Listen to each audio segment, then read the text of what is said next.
Start. उपाध्यक्ष महोदय, मैं राष्ट्रपति महोदय के भाषण पर जो धन्यवाद प्रस्ताव है उसका समर्थन करने के लिए खड़ा हुआ हूँ। मुझे इस बात की खुशी है कि हमारी सरकार ने समाजवाद का केवल नारा ही नहीं लगाया है बल्कि समाजवाद को मूर्त रूप देने के लिए कदम भी उठाने प्रारंभ कर दिए हैं। सबसे बड़ी बात तो यह है कि गरीबी हटाओ गरीबी मिटाओ यह केवल आंदोलन ही नहीं रहा बल्कि इसको कार्य रूप में परिणित करना भी आरंभ कर दिया गया है। विराम।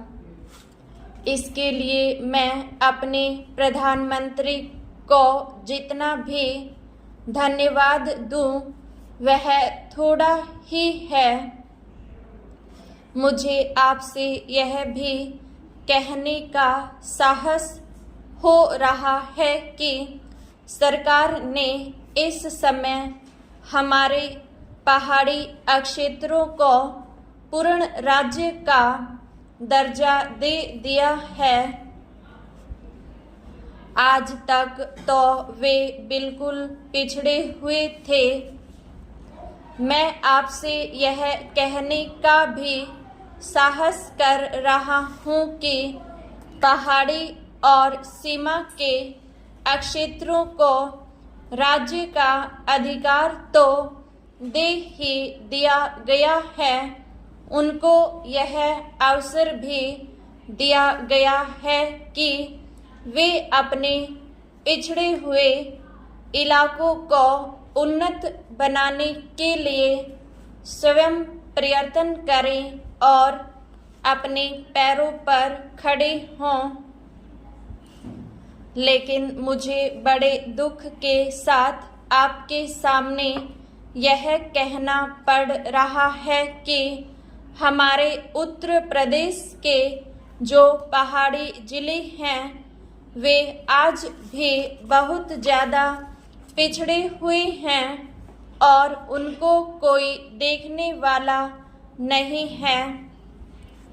मैं सरकार का ध्यान इस बात की ओर दिलाना चाहता हूँ कि कुछ दशक पहले इसी दिल्ली में पहाड़ी इलाकों के सैकड़ों भूमिहीन किसानों का एक बहुत बड़ा जुलूस निकला था और उन्हें हमारे राष्ट्रपति ने आश्वासन दिया कि उनकी भूमि समस्या हल करने के लिए वे उत्तर प्रदेश की सरकार को लिख रही हैं।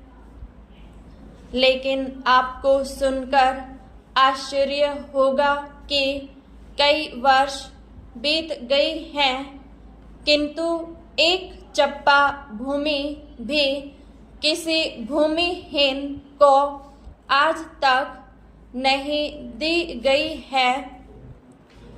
हमारे भूमिहीन किसान कभी जेल में सड़ते हैं और कभी कहीं मारे फिरते हैं लेकिन भूमि उन्हें नहीं मिली।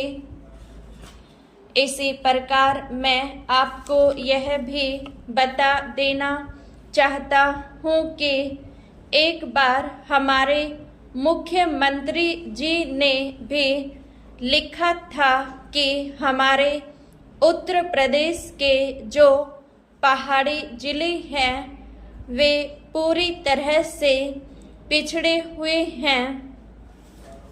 इसके अलावा एक बार हमारे प्रधानमंत्री जब यहाँ दौरे पर आए थे तब उन्होंने एक सार्वजनिक सभा में भाषण दिया था।